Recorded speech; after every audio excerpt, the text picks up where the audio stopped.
এত বেগুন লাগাইছি, একটা বেগুনও নয়। এই গাছটা বলি একটা বেগুন পোড়াই খাইনি বলি কাজে যাব, তো এইখানে একটা বেগুন আছে দেখি। হ্যাঁ, এই একটা বেগুন হইল, আর এইখানে একটা আছে। হ্যাঁ, এই বেগুনগুলো পোড়াই আর ভাত খাইনি কাজে যেতে হবে। বউকে বলি যে বেগুনগুলো পোড়াবে, দাও পোড়াই দাও, তাহলে হবে। ঠিক, যাই ঘর দিকে। বেগুন ওই গো, শুনছ?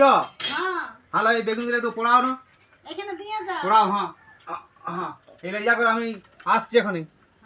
হ্যাঁ, বেগুন গিলা আর কি বলে গেল, পড়াবো কি করে গিলাকে পড়াইতে বলে গেল, না পড়াইলেও আর বলবে যে পড়াইলো নাই, যে রাগিয়ে যাবে এখনই আমাকে, তাহলে পড়াই আইলি আগে।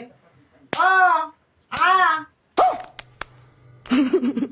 কি বলে রে বাবা, আর তারপরেরটা এক তো বড় পড়া হইলই না, আমি সিধাই আসি, তারপরে কি বলে ভুলিয়ে গেলে। ও আগিলা তো বলিয়েছি, বলে এ গাই তুমি শুনছো? হ্যাঁ, কি হইল?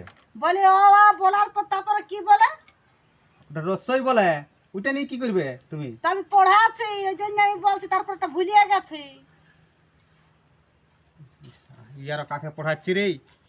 হ্যাঁ, এখন আর কোন ছাত্র পালিও দেখি যাইয়ে যে বোকা লোককে নিয়ে পড়া ভার দেখি। ও আ রস ও হ্যাঁ গো, ও, এই এই চুপ চুপ চুপ চুপ চুপ, ওইটা কি বলছিস? পড়াচ্ছি। ওই বেগুন গিলাকে? হ্যাঁ তুমি বলিয়ে গেলে পড়াই দিয়ে। এ বাবা, ওগুলো আমি উনানে পড়াইতে বললাম, ওগুলো বলি পড়াই সানি শুনে খাইয়ে একটু মার ভাত খাই কাজে যাবো শামপুর দিকে।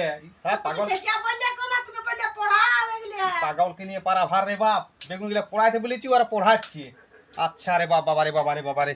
হ্যাঁ, তাহলে তুই পড়া পড়া। তোমার আমি সঙ্গে কোনো কাজই হ্যাঁ হবে হ্যাঁ, না। পড়া পড়া পড়া, আমি চললাম, অমনি না খাই কাজে যাচ্ছি। বাবা রে বাবা রে।